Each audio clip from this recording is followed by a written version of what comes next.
नमस्कार and very good afternoon. हेर्दै हुनुहुन्छ कार्यक्रम doctor Kantipur live on Kantipur television HD। म चाहिँ दिपाञ्जली तपाईको साथमा प्रत्येक शनिबार दक्ष अनुभवी चिकित्सकलाई निम्त्याएर हामी हाम्रो स्वास्थ्यसँग सम्बन्धित समस्याहरूको बारेमा जानकारी लिने गर्दछौँ यो कार्यक्रममा। र अहिलेको सिचुएसन अलिकति प्रब्लमेटिक छ, यो हामीलाई सबैलाई थाहा भएकै कुरा हो। तर यस्तो बेलामा पनि यो कोभिडको संक्रमण आफ्नो ठाउँमा छ, तर कोभिड संक्रमण सँगसँगै संक्रमितका परिवारजन जति पनि हुनुहुन्छ या साथीभाइ र अहिले यो देश लकडाउनको स्थितिमा छ र यसमा पनि घरमा बसिरहनु भएका इभन सामान्य मान्छेहरूले पनि भोग्नुहुने मानसिक समस्याको बारेमा आज हामी कार्यक्रम डाक्टर कान्तिपुरमा चर्चा गर्दैछौँ। र जति हामी फिजिकली फिट हुन जरुरी छ त्योभन्दा जरुरी मेन्टली फिट हुन पनि एकदमै जरुरी छ। सो पछिल्लो समयमा या भनौँ गत वर्ष पनि लकडाउनकै बेलामा विभिन्न सुसाइडल केसेसहरूको पनि कुरा आयो। मेन्टली मान्छेहरू धेरै लो पनि भए हैन, साइकियाट्रिस्टकोमा जानुपर्ने अवस्थाहरू पनि आयो। भनेपछि यो मेन्टल हेल्थले हामीलाई कतिसम्मको जटिलता लिएर आउँछ हाम्रो लाइफमा। हाम्रो नर्मल लाइफ एउटा पेसमा चलिरहेको हुन्छ, तर त्यो पेस सर्टन ठाउँमा गएर एउटा ब्रेक लागेको अवस्था हुन्छ र सायद हाम्रो माइन्डमा पनि कहीँ कतै त्यो ब्रेक लागेको अवस्था हुन्छ जसलाई सायद हामी कन्ट्रोल गर्न सक्दैनौँ। यसर्थ हामीले कुनै साइकियाट्रिकको हेल्प लिनुपर्ने अवस्थाहरू आइरहेको हुन्छ। सो यो विषयमा आजको हाम्रो कार्यक्रम डाक्टर कान्तिपुरमा हामी चर्चा गर्छौँ हाम्रो मेन्टल हेल्थसँग रिलेटेड र विशेष गरी कोभिड संक्रमित व्यक्तिहरू उहाँको परिवारजनहरूले भोग्नुहुने जुन मानसिक समस्याहरू छ यो विषयमा जानकारी हामी लिन्छौँ। र यसको विषयमा कुराकानी गर्नको लागि आजको हाम्रो अतिथि पनि हाम्रो स्टुडियोमा आइसक्नु भएको छ। तर उहाँलाई स्टुडियोमा निम्त्याउनुभन्दा पहिला, उहाँलाई चाहिँ वेलकम गर्नुभन्दा पहिला उहाँको एउटा प्रोफाइल भिडियो हामी तपाईँ माझमा राख्छौँ। र let me introduce you to our guest. आज हाम्रो हुनुहुन्छ डाक्टर सगुन बल्लभ पन्तज्यू। उहाँ हुनुहुन्छ assistant professor in psychiatry from department of psychiatry and mental health teaching हस्पिटलबाट। सो उहाँको यो प्रोफाइल भिडियो अहिले हामी तपाईहरू माझमा प्रस्तुत गर्छौँ र त्यसपछि म उहाँलाई स्टुडियोमा निम्त्याउँछौँ। Let's have a look. Doctor Sagun Ballabh Pant उहाँले सन् 2011 मा काठमाडौँ मेडिकल कलेज मार्फत MBBS गर्नुभयो। सन् 2015 मा त्रिवी शिक्षण अस्पतालबाट साइकियाट्रीमा MD गर्नुभयो। उहाँ PhD रिसर्च स्कलर पनि हुनुहुन्छ। University of Oslo institute of clinical medicine मार्फत PhD पनि गर्दै हुनुहुन्छ।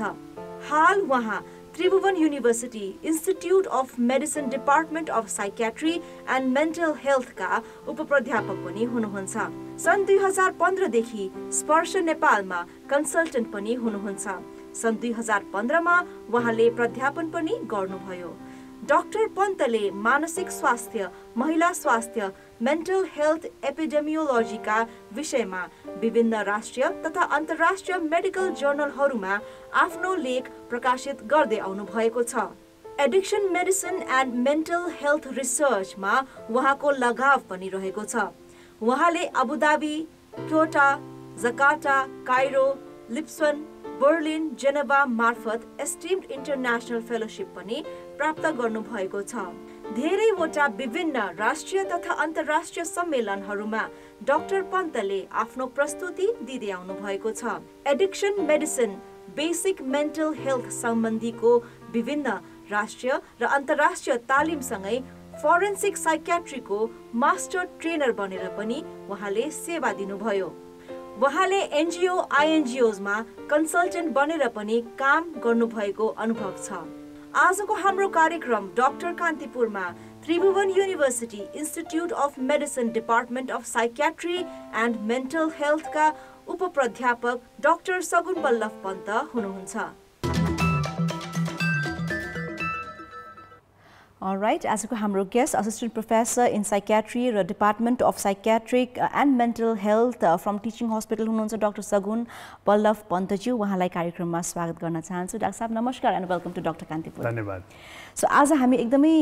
इम्पोर्टेन्ट विषयमा कुराकानी गर्न गइरहेको छ। इट्स अबाउट मेन्टल हेल्थ र विशेष गरी यो कोभिडको टाइममा हैन, मलाई चाहिँ कसरी स्टार्ट गर्नु मन लाग्यो भन्दाखेरि यहाँको एक्सपिरियन्स, यहाँको अनुभव जुन लास्ट इयरदेखि सायद अलिकति यो बढी पेसमा पनि आइरहेको छ, कस्तो सिचुएसन देख्नु भएको छ तपाईँले बिरामीहरूको, स्पेसली अब बिकज अफ कोभिड हैन, संक्रमित या उसको फ्यामिलीको जुन यहाँले अनुभव बटाउनु भएको छ, कस्तो अवस्था रहेको छ डाक्टर? अहिले निश्चय पनि धेरैजना पोजिटिभ भएको अवस्था छ। कति व्यक्ति घरमा हुनुहुन्छ, कति व्यक्ति अस्पतालमा हुनुहुन्छ र उहाँसँग एसोसिएटेड फ्यामिली मेम्बर्सहरू। अहिले सबैभन्दा कमन साइकियाट्रिक समस्या चाहिँ डरको छ। धेरैजनामा एउटा अन्योलको स्थिति छ, आत्तिराख्नु भएको छ, घबराइराख्नु भएको छ, जसलाई हामी चाहिँ एङ्जाइटी डिसअर्डर भन्छौँ। यो सँगसँगै केही मात्रामा चाहिँ अलिकति यो कति लम्बेको हो,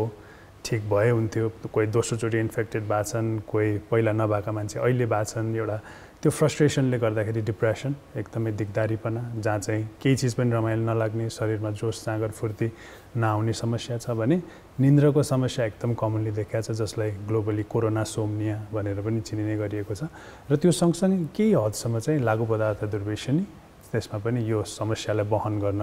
एल्कोहलको युज चाहिँ अलिकति कमनली देखिएको छ। यो बाहेक चाहिँ केही मात्रामा विभिन्न किसिमका कडा खाली मानसिक रोगका लक्षणहरू पनि यो तनावले गर्दा बढेको चाहिँ हामीले पाएको छौँ। हजुर, जस्तै अब साइन्स एन्ड सिम्पटम्स, जस्तै मेन्टल हेल्थबाट कोही व्यक्ति इफेक्टेड भइरहेको छ या सुरुवात भयो, सुरु हुन थाल्यो कि मलाई केही मेन्टल प्रब्लम छ या चाहिँ म मेन्टली अलिकति बिरामी हुन थालेँ भन्ने किसिमको त्यो भइसकेपछि चाहिँ कस्तो किसिमको साइन्स एन्ड सिम्पटम्सहरू देखा पर्छन्? मेबी अरूले नोटिस गर्छन् या आफूलाई थाहा हुन्छ? त्यसको दुईटै बाटो हुन्छ। कति अरूले नोटिस गर्ने सिम्पटम्सहरू हुन्छ, केही चाहिँ आफूले अनुभव गर्ने बाटो हुन्छ। अब मेन्टल हेल्थ चाहिँ एकदमै ब्रड भयो, विभिन्न किसिमका मेन्टल हेल्थको समस्याहरूको चाहिँ आफ्नै किसिमका लक्षण आउँछन्। तर यी अघि मैले भनेका कमन यी 4-5वटा रोगकै लक्षणको कुराहरू न, जुन अहिले धेरैजनालाई बुझ्न नि सजिलो हुन्छ। सबैभन्दा पहिला चाहिँ मान्छे हामी रेगुलर अवस्थामा बस्दाखेरि चाहिँ हामी बिना कारण आत्त्यौँ, बिना कारण डरायौँ, एक प्रकारको भय, छटपटी जस्तो अनुभव भयो भने त्यो मानसिक रोगको लक्षण हुनसक्छ। दोस्रो चाहिँ एकदमै दिगदारीपना, केही कुरामा पनि रमाइलो नलाग्ने, जोस जाँगरै नहुने, कसैसँग बोल्नै मन नलाग्ने, आफ्नो नियमित कामकाज सम्पादनै गर्न नसक्ने समस्या आयो भने त्यो एक प्रकारको लक्षण हुन्छ। अब कहिलेकाहीँ चाहिँ कडा खाली मानसिक रोगमा चाहिँ आफ्नो ज्यानै फालिदिउँ जस्तो लाग्ने, सुसाइडै गर्न मन लाग्ने खालका लक्षणहरू आउन सक्छन्। र यी लक्षणहरू सँगसँगै यदि यस्ता लक्षणहरूले गर्दा तपाईँले आफ्नो दैनिक जीविकोपार्जन गर्न सक्नु भएन, तपाईँ आफ्नो डे टु डे एक्टिभिटिजमा फङ्सनल हुन सक्नु भएन र तपाईँ प्रोडक्टिभ हुन सक्नु भएन भने चाहिँ त्यसलाई चाहिँ हामी डिसअर्डर भन्छौँ। सो यो डाइभर्स लक्षणहरू चाहिँ आउन सक्छ। र कहिलेकाहीँ चाहिँ मानसिक रोगमा शारीरिक लक्षण पनि आउँछ, जस्तो टाउको दुख्ने, पेट दुख्ने, हातखुट्टा झमझम हुने, खाना नरुच्ने, वाक लाग्ने, जुन अहिले धेरै कोरोनाको लक्षणसँग पनि जोडिएर हेर्न सकिन्छ। कतिजनालाई सास फेर्न गाह्रो हुने, आत्तिरहेको, प्यानिक भएको हुनसक्छ। कतिजनालाई कब्जियत अथवा डायरिया भएको अवस्था पनि कहिलेकाहीँ आत्तिँदाखेरि पनि हुन्छ। सो यो अवस्थामा चाहिँ यसरी हेर्नु पर्ला। ओके, सो जस्तै हामीले यो अहिलेको कन्टेक्स्टमा होइन, जस्तै कोभिड जबदेखि सुरु भयो नेपालमा पनि महामारीको रूप यसले लिइसकेपछि एउटा विकराल रूप अहिले एकदमै एक्सट्रिम भइरहेको छ यो केस पनि होइन। सो मेन थिङ अहिले भनेको इट्स सोसल मिडिया र हामीले जति पनि न्युजहरू हेर्छौँ होइन, यसले पनि केही हदसम्म ट्रिगर गरेको पनि फिल भइरहेको हुन्छ धेरै जस्तो लाग्यो। डाक्टर साहब, यहाँको एक्सपिरियन्सले के भन्छ यो विषयमा? जस्तो हिजोकै एउटा बिरामी हामीले टिचिङ हस्पिटलमा हेर्दाखेरि चाहिँ ओपिडीमा उहाँलाई अहिले फेसबुक अथवा सामाजिक सञ्जालमा हेर्दाखेरि चाहिँ खालि मान्छेको मृत्यु भइरहेको, दिन प्रतिदिन बढिरहेको, अक्सिजन नपाएको, भेन्टिलेटर नपाएका न्युजहरू हेर्दै जाँदाखेरि चाहिँ अलिकति सास फेर्न गाह्रो भयो कि लौन मलाई कोरोना भयो कि अब म मर्छु कि मेरो परिवारलाई के हुन्छ कि भन्ने किसिमको फेयरमा आउनुभयो कि। अब यसमा मैले के रिलेट गर्न खोजेँ भने सामाजिक सञ्जालले खालि एक्सट्रिम लेभलका डर भएका सिचुएसनहरू मात्र देखाइरहेछ, जबकि अधिकांश 85 देखि 90% कोरोना लागेको व्यक्ति त घरमा सामान्य हिसाबमै बस्ने हो। थोरै भयो होला, थोरै गाह्रो होला, तर एकदमै ज्यानकै खतरा भएको अवस्था त हुँदैन। तर पोट्रे के भइरहेछ भने कोरोना लाग्यो भने मरिन्छ, कोरोना लाग्यो भने अक्सिजन पाइँदैन, कोरोना लाग्यो भने भेन्टिलेटर पाइँदैन। सो यो चाहिँ सामाजिक सञ्जालको कारणले नै भएको मान्छु म। तर पनि अब यसमा हामी पनि जिम्मेवारी छौँ। जस्तो मैले मिडियामा कस्तो खालका भिडियोहरू हेर्छु, त्यसले अर्को भिडियो त्यसरी नै डिटरमाइन गर्छ। सो त्यसले गर्दाखेरि चाहिँ हामीले यस्ता चिजहरू मात्र हेर्नु भएन, रमाइलो कुराहरू पनि हेर्नु पर्यो, पोजिटिभ न्युज पनि हेर्नु पर्यो, कोरोना बाहेकका त्यत्रा धेरै चिजहरू छन् त्यो पनि हेर्नु पर्यो। र त्यो हेरेर हामीले व्यवस्थापन गर्न सक्यौँ भने होइन, तपाईँले सामाजिक सञ्जाल चाहिँ ऐना जस्तै हो कि, तपाईँले राम्रो चिज हेर्न खोज्नुभयो भने राम्रै देखाइदिन्छ, नराम्रो चिज हेर्न खोज्नुभयो भने नराम्रै देखाइदिन्छ। धेरैजनाले चाहिँ अहिले दुःखैसँग भन्नुपर्छ धेरै चाहिँ नेगेटिभ न्युजहरू नै हेरिराख्नु भएको छ। र अर्को यसमा एड गर्नुपर्छ कुन सोर्सबाट हेर्नु भएको छ। हैन कान्तिपुर टेलिभिजनबाट हेर्नु भएको छ कि विश्व स्वास्थ्य सङ्गठनकोबाट हेर्नु भएको छ कि या कुनै थाहै नभएको सोर्सबाट हेर्नु भएको छ त्यसले पनि धेरै फरक पर्छ जिम्मेवारपूर्ण सोसियल मिडिया अथवा संस्थाहरूले दिएका न्युजहरू चाहिँ हामीले विश्वास गर्नुपर्छ तर अथेन्टिकै छ कि छैन थाहा नभएको त हामीले फलो गऱ्यो भने त्यसले हामीले दुःख पाइरहेछौँ र धेरैजनालाई भएको चाहिँ त्यही नै हो ओके सो जस्तै मेन्टली डाउन हुनु मेन्टली लो हुनु अनि जस्तै फर इक्जाम्पल कोही सङ्क्रमित भए कोरोना पोजिटिभ भएपछि अटोमेटिकली मेन्टल प्रेसर फिल गर्छन् होइन र त्यसले गर्दाखेरि पनि केही समयको लागि उसलाई त्यो आफूलाई जबसम्म निको भइँदैन या जबसम्म नेगेटिभ आइँदैन तबसम्म त्यही फेजमा आइसोलेसन प्रोसेसमा पनि त्यही मेन्टली अलिकति हिट भइरहेको हुन्छ नि मान्छेहरूलाई हो त्यसको चाहिँ कस्तो हुँदो रहेछ भने सबैभन्दा पहिला लागिसकेपछि चाहिँ केही नहुँदाखेरि पनि ला केही हुन्छ कि भन्ने खालको एन्टिसिपेसन भन्छौँ हामी म ठिक छु अहिलेसम्म मलाई केही भएको छैन कोरोना पोजिटिभ आयो तर म ठिक छु भन्दा पनि ल अब गाह्रो हुने हो कि अब केही हुने हो कि हो 7 दिनमा त एकदम लक्षण बढ्छ भन्छन् आज त मेरो 7औं दिनमा मलाई केही हुन्छ कि भन्ने किसिमको साइकोलोजी चाहिँ मान्छेको दिमागमा खेल्दो रहेछ अर्को चाहिँ अब आइसोलेसनमा बसेका व्यक्तिहरू चाहिँ दिनचर्या चाहिँ एकदम अव्यवस्थित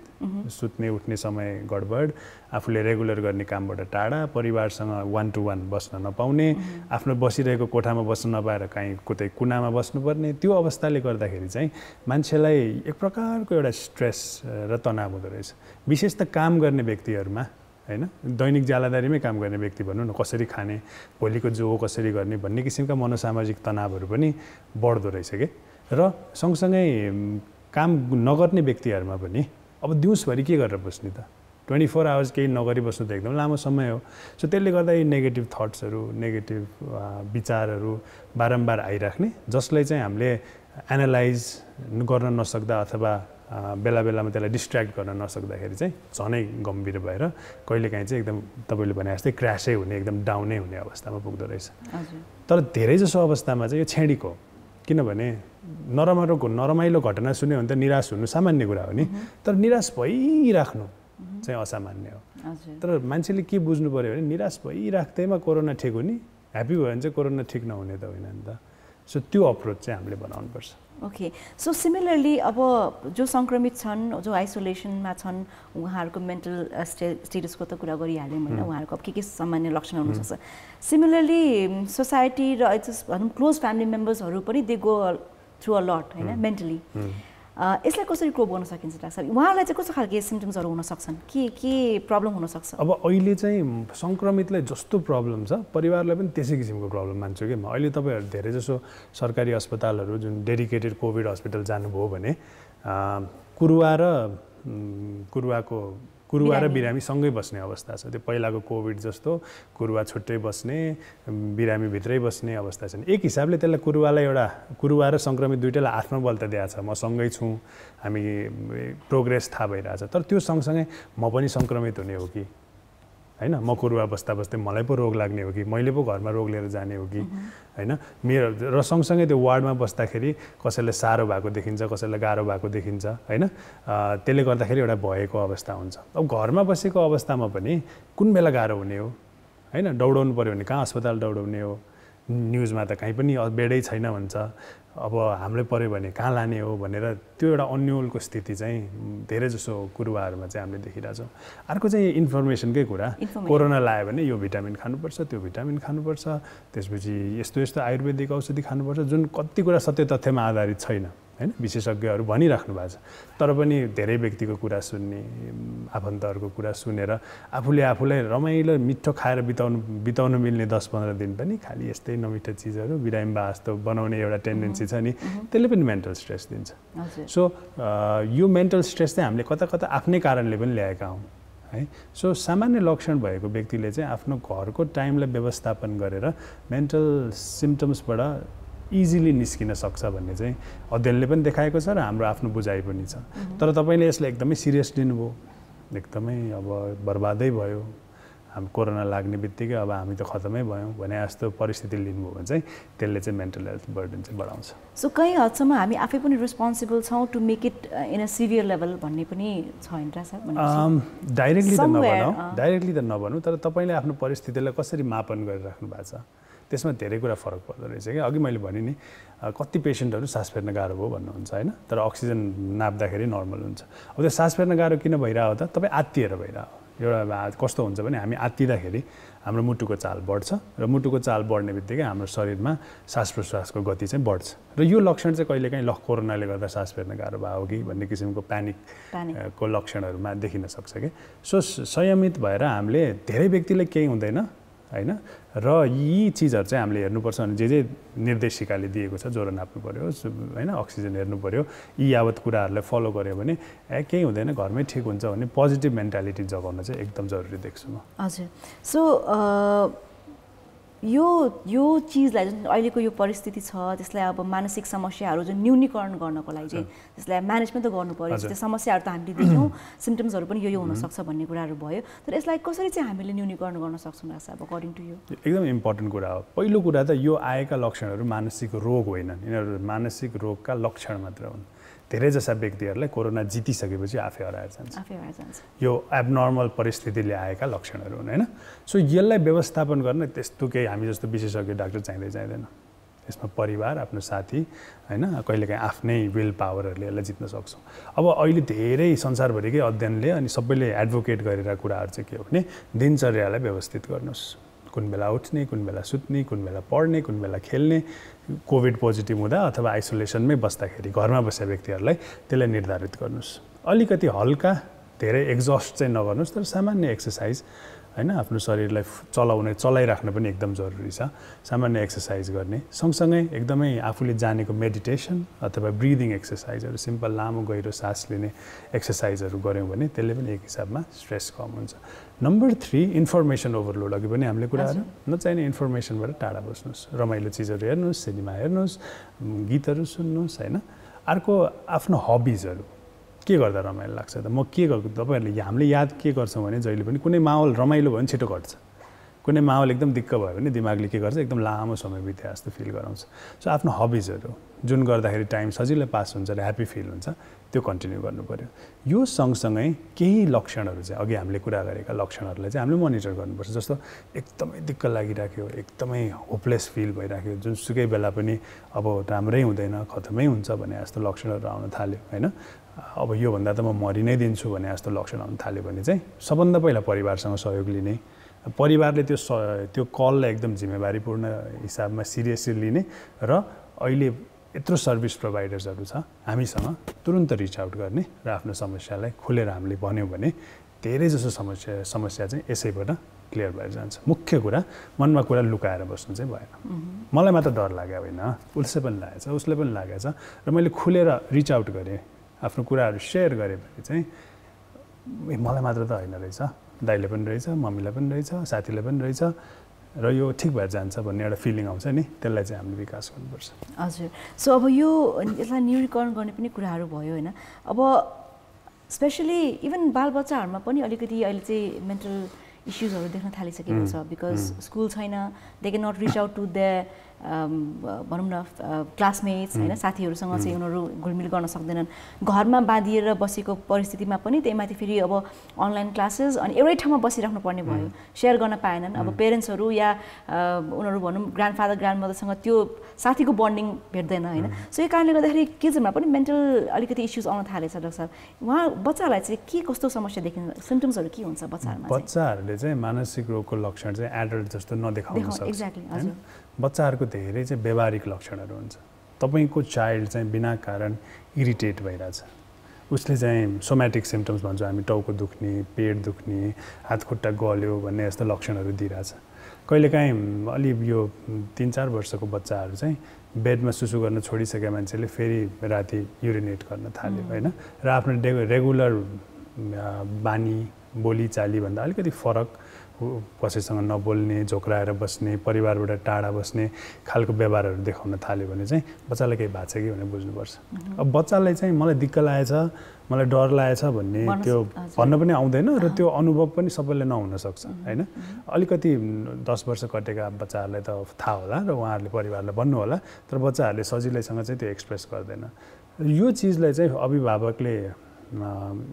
अब्जर्भ नगर्दाखेरि चाहिँ कहिलेकाहीँ बच्चाहरू चाहिँ सिरियस मेन्टल हेल्थ क्राइसिसमा चाहिँ जान सक्छ अब हामीले के बुझ्नुपर्छ भने बच्चाको एजमा हुने मेन्टल क्राइसिसले चाहिँ भविष्यमा पनि मेन्टल डिसअर्डरलाई प्रिडिस्पोज गर्न सक्छ कि सो बच्चालाई इन्गेज गराउन चाहिँ अहिले जुन भर्चुअल क्लासहरू चल्दैछ एकदम इम्पोर्टेन्ट छ अब त्यसमा पहुँचका कुरा फरक होला सबैले पाछ कि छैन फरक होला तर कुनै न कुनै हिसाबमा बच्चालाई एक्टिभिटीमा इन्गेज गराउनै पर्छ हैन त्यो अनलाइन क्लास हुनसक्छ अथवा घरमै पेरेन्ट्सहरूले हामीलाई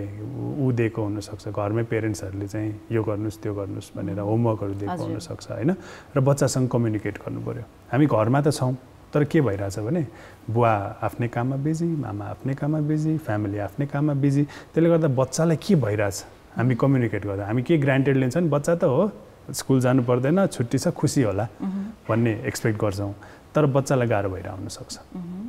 so that means close monitor पनि गर्नु पर्यो प्लस कम्युनिकेट पनि गर्नु पर्यो र इन्गेज गराउनु पर्यो उसलाई जेमा रमाइलो लाग्छ हैन बच्चाहरूको आफ्नो डाइभर्स रमाइलो गर्ने चिजहरू हुन्छ नि कसैलाई पकाउनु रमाइलो लाग्छ कसैलाई ड्रइङ गर्नु रमाइलो लाग्छ कसैलाई खेल्न रमाइलो लाग्छ हैन बच्चाहरूलाई यो हेल्थको मापदण्ड चाहिँ सम्झाइदिइराख्नुपर्छ किनकि उनीहरूले कहिलेकाहीँ त्यो भेलचक्राइ नि हुनसक्छ तर बच्चाहरूलाई कोलाई इन्गेज गराउनु चाहिँ एकदम जरुरी छ पक्कै पनि डाक्टर साहब so yes here we are in conversation with doctor Sagun Ballabh पन्तज्यू उहाँ हुनुहुन्छ assistant professor in psychiatry department of psychiatry and mental health from teaching hospital so उहाँसँग कन्भर्सेसन हामी एकैछिनपछि जारी गर्छौँ नै अहिलेको लागि कार्यक्रम डाक्टर कान्तिपुरमा लिउँ एउटा छोटो व्यापारिक विश्राम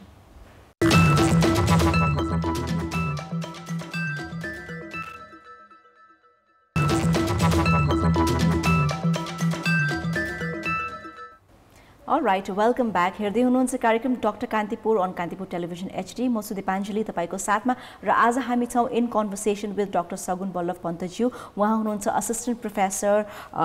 in psychiatry and department of psychiatry and mental health teaching हस्पिटलबाट उहाँ हुनुहुन्छ सो हामी अलिकति यु नो कोभिडको सिचुएसनमा संक्रमितहरूले उहाँको परिवारजनहरूले भोगिराख्नु भएको अलिकति मानसिक समस्याहरूको बारेमा चाहिँ कुराकानीहरू गरिरहेका छौं सो डाक्टर साहब welcome back one more time after the break अब अलिकति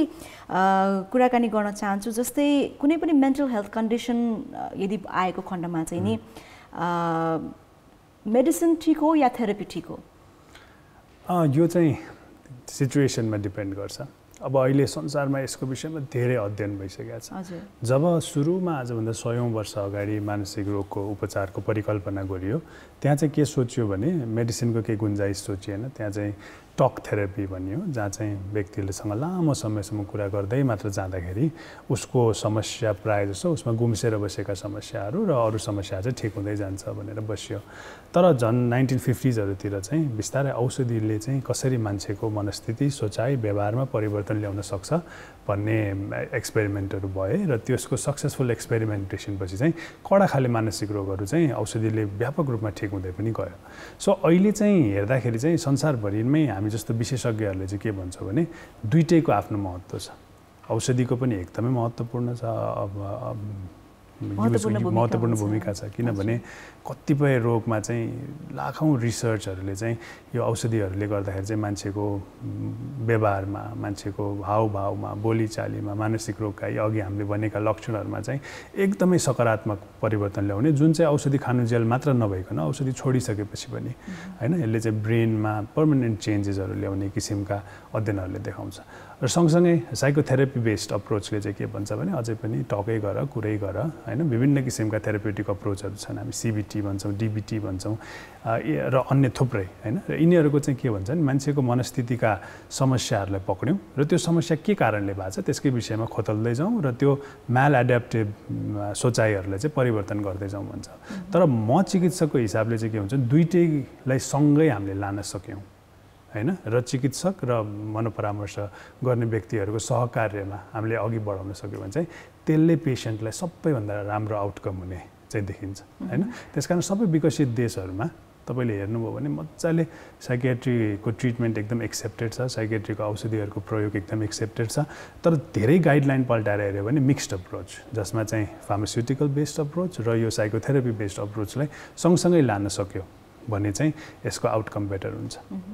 सो दुईटैको आफ्नै महत्त्व छ र मिसाएर युज गर्नुपर्छ हजुर जस्तो अब मेन्टल हेल्थ कन्डिसन्समा कोही बिरामीलाई चाहिँ अब केही मेन्टल हेल्थ कन्डिसन छ या सुरु भइरहेको छ उहाँलाई चाहिँ केही परामर्श चाहियो भनेपछि त्यसमा फ्यामिलीको कस्तो भूमिका हुनुपर्छ लाग्छ मेन थिङ आई थिङ्क किनभने त्यो व्यक्ति त फर्स्टमा त फ्यामिलीसँगै कन्ट्याक्टमा हुन्छ सो फ्यामिलीको चाहिँ कस्तो भूमिका हुनुपर्छ र कसरी सपोर्ट गर्नुपर्छ उहाँहरूले चाहिँ बिरामीलाई यो एकदमै महत्त्वपूर्ण प्रश्न हो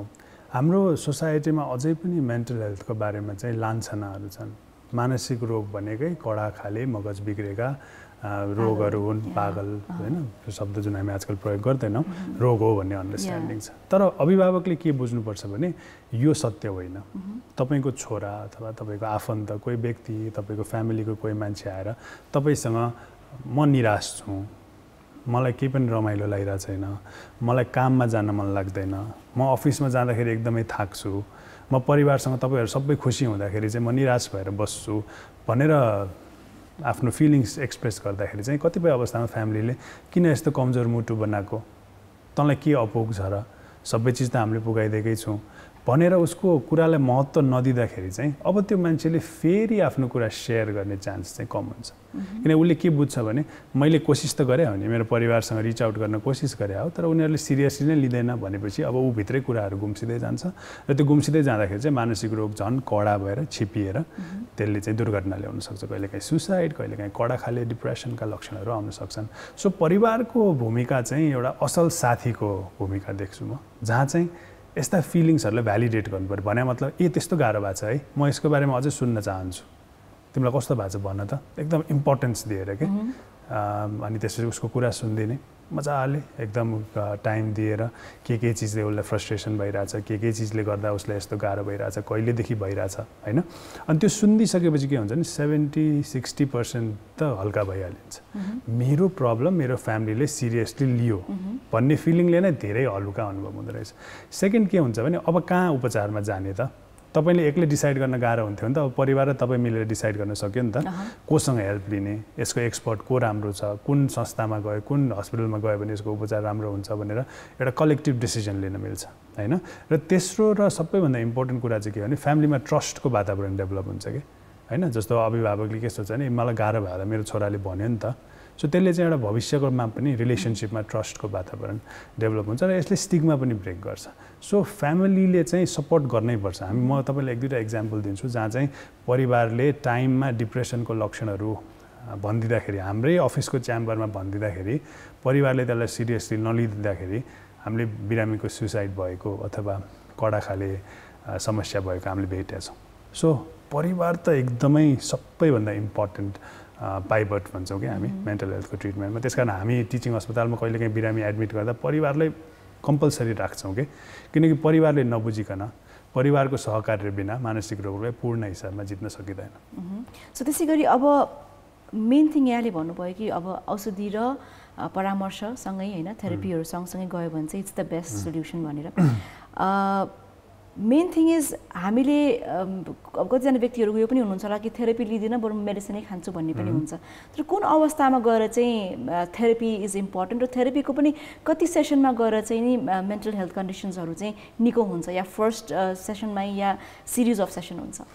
त्यो चाहिँ दुईवटा कुरामा डिटरमाइन गर्छ एउटा तपाईँले कोसँग थेरापी गरिराख्नु भएको छ अब अहिले चाहिँ धेरैजना थेरापिस्ट हुँ भन्नुहुन्छ तर ट्रेनिङ र कहाँबाट सिक्नु भयो होइन कुन आइडिया अफ थेरापीबाट अघि बढ्नुहुन्छ क्लियर छैन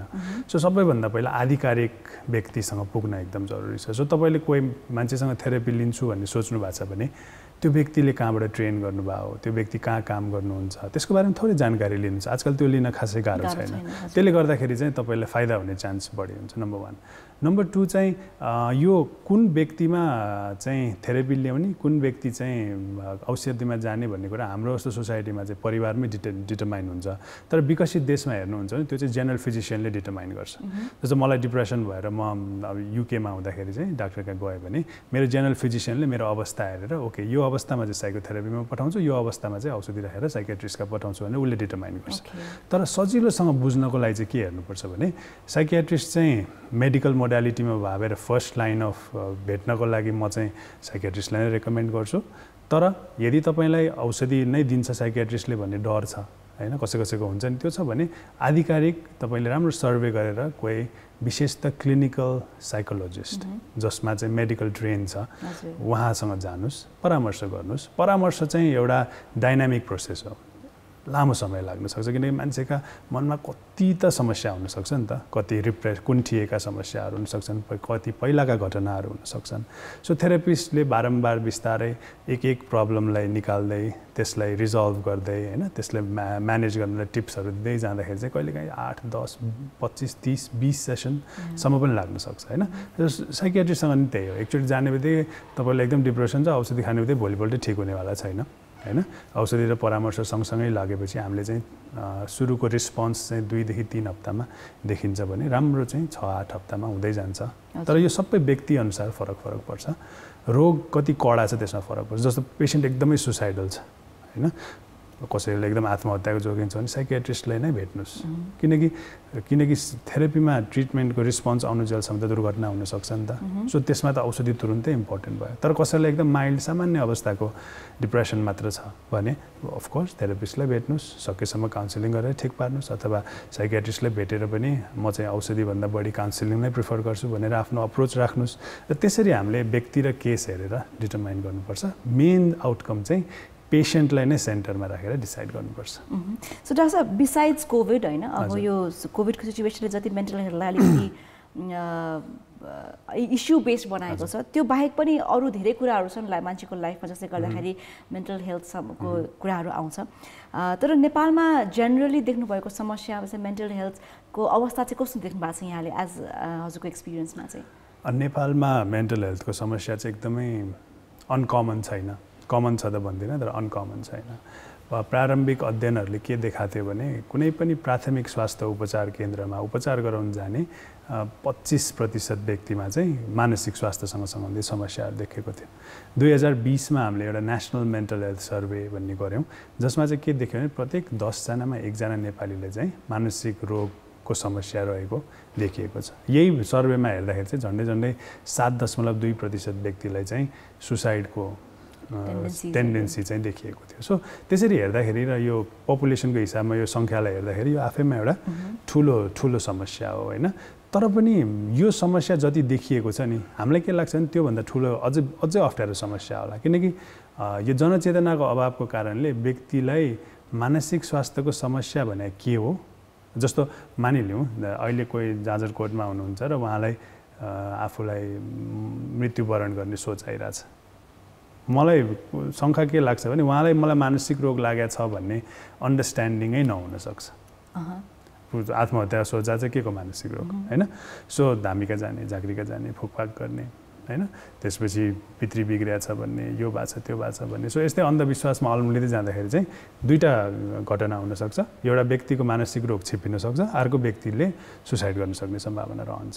हैन सो जनचेतनाको अभावले गर्दाखेरि यदि सबै मान्छेले आफ्नो समस्या बुझाउन सक्यो भने त हाम्रो पनि संसारमा अरू ठाउँमै जस्तो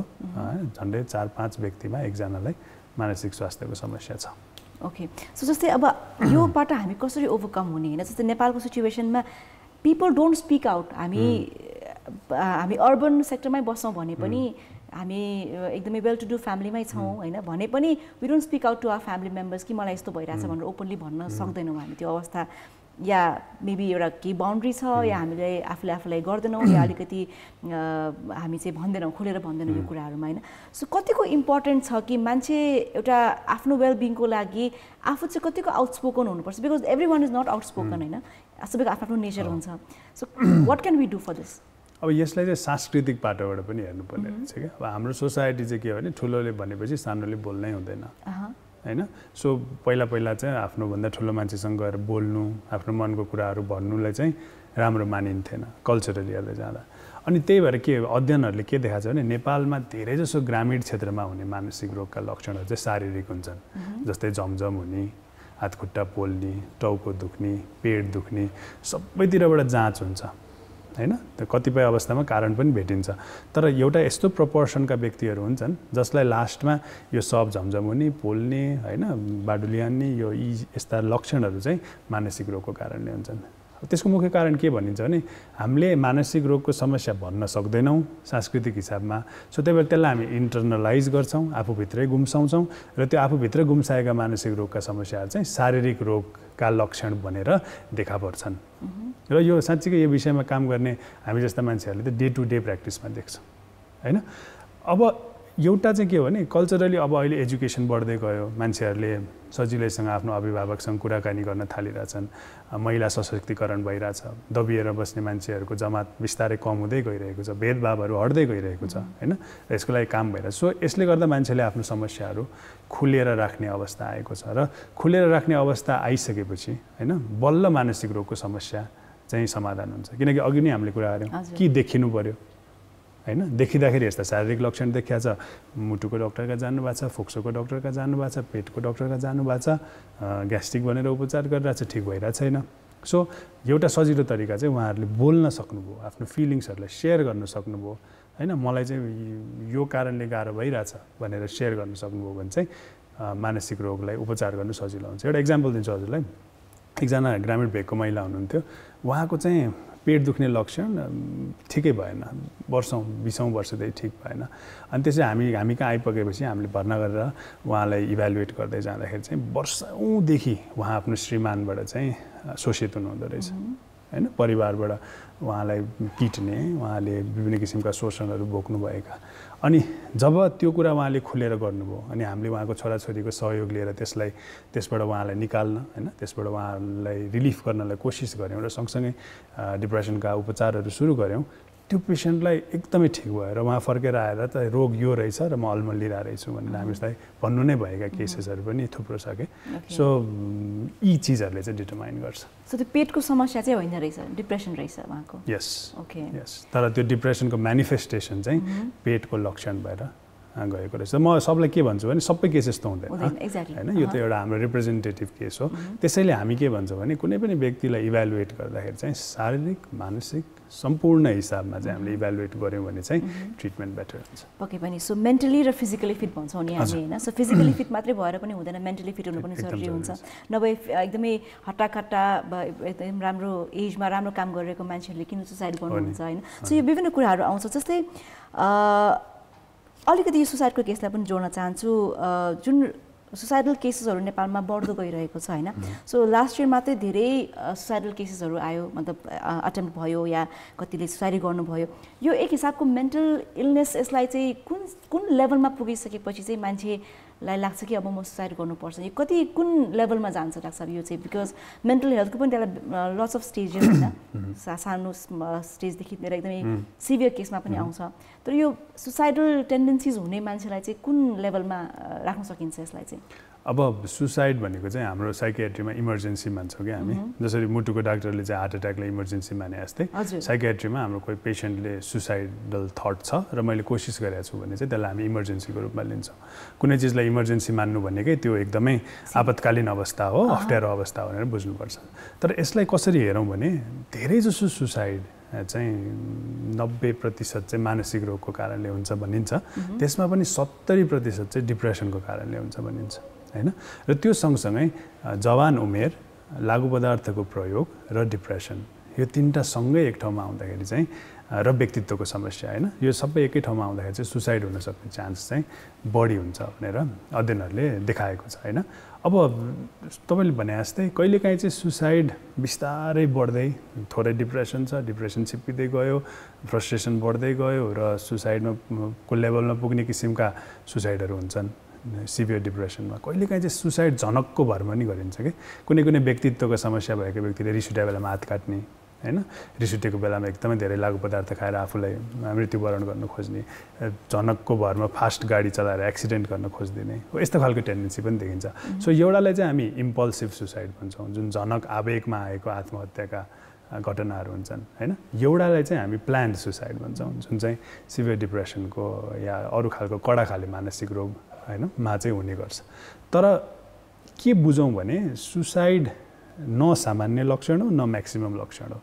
सुसाइड भएपछि सबैभन्दा पहिला त्यसलाई इम्पोर्टेन्सको साथ लिनुपर्छ,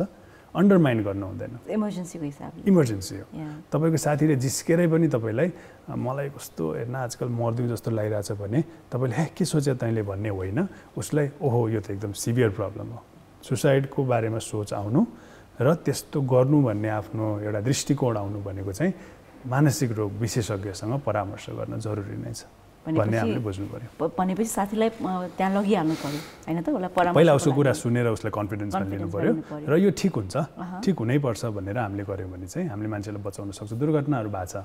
हामीले एक्सपिरियन्समा पनि भेटेका छौँ जहाँ व्यक्तिको सुसाइडको थट्सहरूलाई सिरियसली नलिँदाखेरि दुर्घटनाहरू भएको छ। Okay sir, definitely. So yes, here we are in conversation with doctor Sagun Ballabh पन्तज्यू र हामी यतिखेर फेरि पनि एउटा अर्को व्यापारिक विश्राममा लाग्दैछौँ। फर्केर आउने नै छौँ। हेर्दै गर्नुहोला कार्यक्रम डक्टर कान्तिपुर।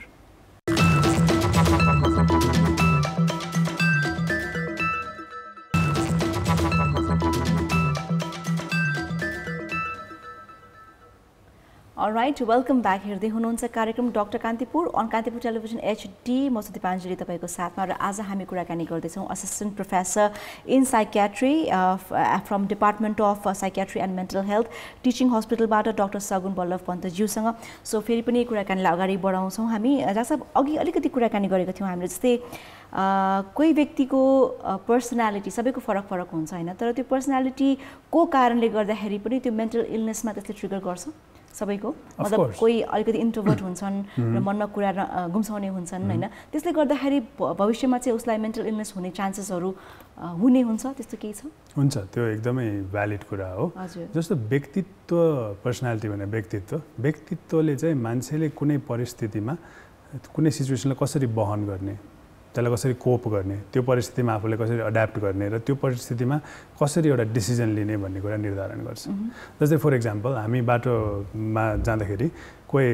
अलिकति भिजुअली च्यालेन्ज मान्छेले सडक काट्न लाग्दाखेरि हामी विभिन्न व्यक्तिले विभिन्न किसिमका डिसिजन लिन्छौँ। कोही गाडीबाट ओर्लेर सहयोग गर्न जालाउँ, कोही उहाँलाई घुमेर जालाउँ, कोही त्यसलाई हेरेर वास्तै नगर्लाउँ। सो व्यक्तित्वले चाहिँ मान्छेले कुनै परिस्थितिमा कसरी एक्ट गर्छ भनेर डिटरमाइन गर्छ। जस्तै फर इक्जाम्पल अहिलेको परिस्थितिमा कसैलाई कोरोना भयो होइन, कोही व्यक्ति छ जो सबै चिज आफैमा लुकाएर बस्छ, गुम्साएर बस्छ। उसले के भन्छ भने यो मेरो एक्लो जिम्मेवारी हो, मैले यो परिस्थितिलाई आफै ह्यान्डल गर्नुपर्छ। उसले कसैले सहयोग पनि लिँदैन, उसले आफूलाई कोरोना भए पनि थाहा दिँदैन होइन, उसले सबै चिज आफै लिन्छ। तर गाह्रो भयो भने त उसलाई के हुनसक्छ होइन, उसलाई कोरोना अलि च्याप्यो भने त ऊ एङ्जाइटीमा जान सक्ने या कडा खाली मानसिक रोगमा जान सक्ने चान्स त बढ्यो। त्यस्तै अर्को कोही व्यक्ति हुनसक्छ जो अलिकति इम्पल्सिभ, जे भन्यो त्यो हुनैपर्ने, जस्तो भोक लाग्यो मिठो कुरा खान पाउनै पर्ने, केही कुरा मन पऱ्यो किनिहाल्नु पर्ने होइन, कुनै चिज गर्न मन लाग्यो गरिहाल्न मन लाग्यो। यस्तो खालको रिस्की पर्सनालिटीलाई हामी इम्पल्सिभ पर्सनालिटी भन्छौँ। यसमा चाहिँ लागु पदार्थको प्रयोग, जोखिमपूर्ण व्यवहारहरूको प्रयोग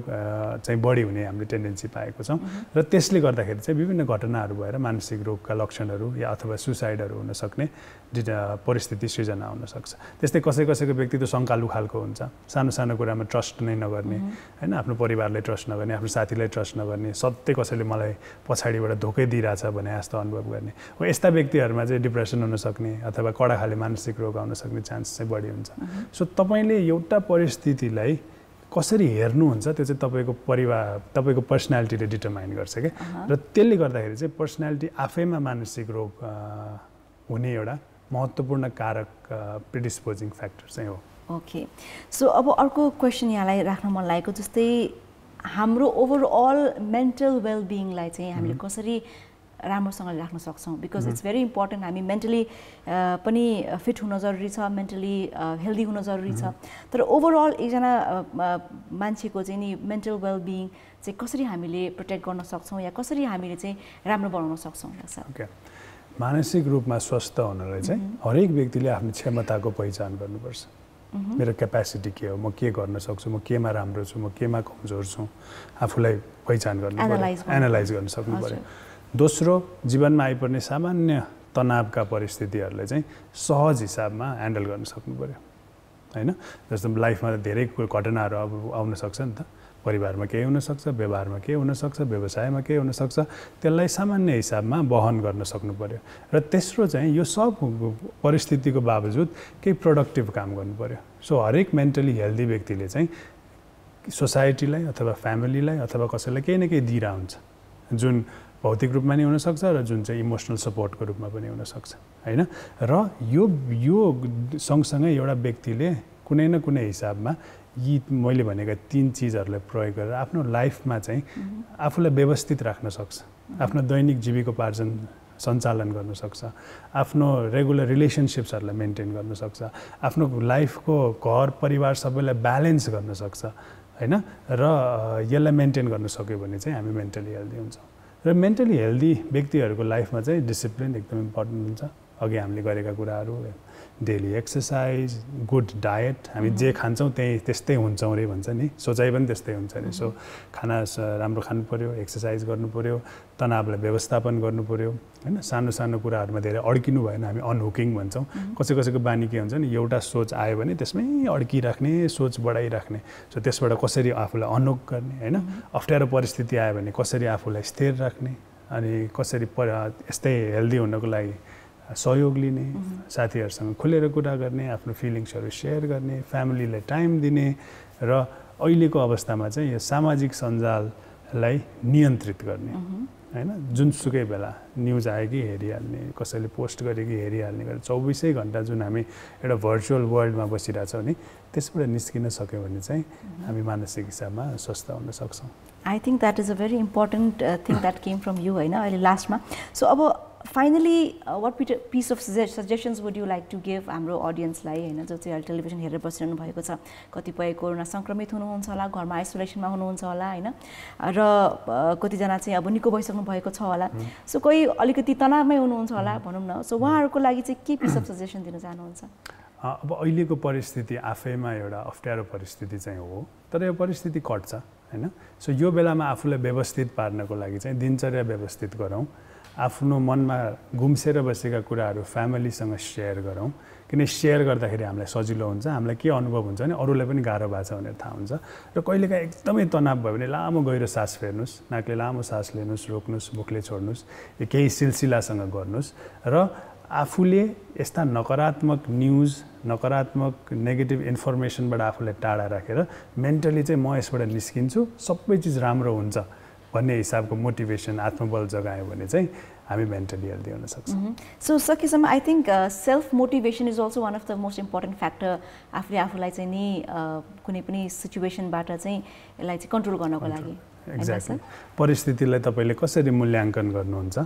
होइन। अब अहिलेको अवस्थामा त सबैलाई भइरहेछ नि त। सो मलाई पनि भयो भने के ठुलो कुरो भयो त, यसलाई जित्नुपर्छ भन्ने जुन पोजिटिभ भाइब्स हामीले निकाल्नु पऱ्यो नि, त्यसले चाहिँ हामीलाई मेन्टली हेल्दी बनाउन हेल्प गर्छ। डेफिनेटली राज साहब, so thank you so much for being here. र हामीलाई यति धेरै इन्फर्मेसन यहाँले दिनुभयो होइन। सो मेन्टली कसरी फिट रहने ड्युरिङ कोभिड सिचुएसनमा, र आफ्नो फ्यामिलीको कतिको इम्पोर्टेन्ट हुन्छ, किड्सलाई कसरी केयर गर्ने भन्ने विषयमा पनि आई थिङ्क धेरैभन्दा धेरै इन्फर्मेसन चाहिँ आजको कार्यक्रमबाट हामीले लियौँ तपाईँबाट।